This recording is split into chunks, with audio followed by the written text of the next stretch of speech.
Taufik menjelaskan dengan adanya 3 klaster di ASEAN Community, yakni klaster ekonomi, klaster politik keamanan, dan klaster sosial budaya, persiapan pun harus dilakukan di berbagai bidang. Salah satunya persiapan di bidang sumber daya manusia. Diharapkan pendidikan SDM Indonesia bukan hanya meliputi teori saja, tetapi juga pengasahan keterampilan. Kita harus melihat bahwa barrier to entry ini juga harus apapun ya, sungguh pun mereka dalam kondisi bersaing dalam satu klaster, tetapi tetap ada kompetisinya ya. Jangan hanya kita jadi penonton ya. Kita harus jadi pelaku juga.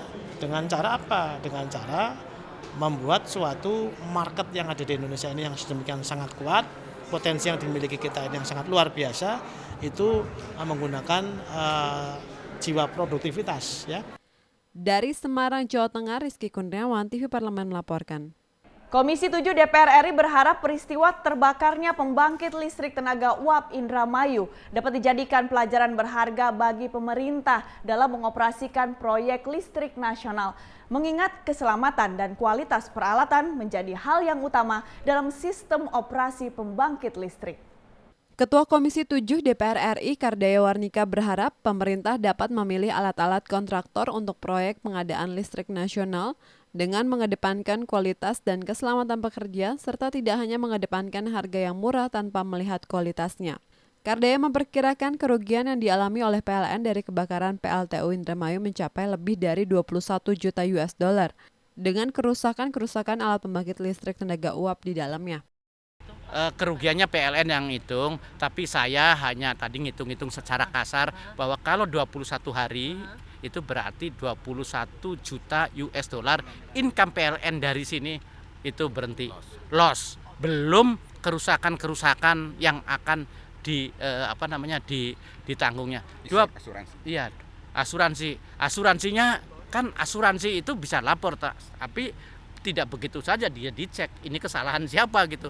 Nah, tidak dapat income. Kerugiannya itu kerugian tidak dapat income sama kerugian rusaknya barang dan harus diganti. Itu kerugian juga. Anggota Komisi 7 DPR Iskan Kolbalubis mengatakan penyebab terjadinya kebakaran yang berasal dari ruang sampel kol akibat adanya kemungkinan batu bara yang dimasukkan ke sistem berasal langsung dari kapal bukan dari stok kol. Hal ini membuktikan tidak berjalannya SOP dalam penerimaan masukan batu bara dari pelabuhan. Untuk itu dirinya meminta PLN untuk menganalisa lebih jauh agar hal seperti ini tidak terulang kembali. Jadi ini kita lihat kenapa terjadi kebakaran itu juga salah satu penyebabnya adalah tidak adanya sistem pasok dari batu bara itu. Jadi batu bara itu tidak boleh terlalu lama di gudang, dia harus berputar terus. Tiba-tiba datang orang-orang tertentu, dia masukin barang di pelabuhan langsung masuk ke sistem. Padahal dia seharusnya harus masuk ke gudang dulu, ke sistem pasokan supaya dia dianalisa layak enggak batu bara. Ini selama ini kalau sempat batu baranya tidak layak sudah masuk ke sistem, itu kan membahayakan juga ya.